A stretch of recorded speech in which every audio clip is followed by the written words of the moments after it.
À droite, Fayez al-Farraj, le chef du gouvernement de Tripoli. À gauche, le maréchal Haftar, l'homme fort de l'Est de la Libye. Les deux frères ennemis se retrouvent ce mardi à l'Élysée autour des autres protagonistes du pays, d'Emmanuel Macron et des représentants d'une vingtaine de pays. Objectif, ouvrir la voie à des élections législatives et présidentielles avant la fin de l'année. Il y a un an, les deux hommes s'étaient déjà retrouvés en France et déjà à l'initiative d'Emmanuel Macron qui, dès le début de son mandat, a fait de la Libye une priorité. Mais depuis cette première réunion à la Celle Saint-Cloud, rien ou presque n'a avancé. Le pays est toujours profondément divisé entre d'un côté le gouvernement d'accord national dirigé par Fayez al-Farraj et reconnu par la communauté internationale, et de l'autre l'armée nationale libyenne du maréchal Haftar, sans parler des régions contrôlées par les Touaregs et d'autres tribus.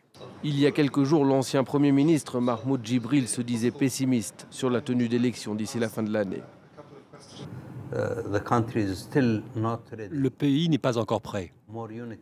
Il faut plus d'unité, plus de consensus, plus d'acceptation des Libyens entre eux, plus d'assurance que personne ne sera exécuté parce qu'il accepte de partager les richesses du pays.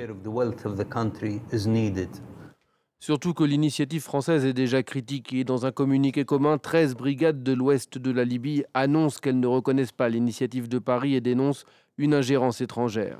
L'initiative est également remise en question par certains diplomates occidentaux, selon lesquels il existe déjà un processus visant à une réconciliation, un processus mené par l'émissaire spécial de l'ONU, Ghassan Salamé.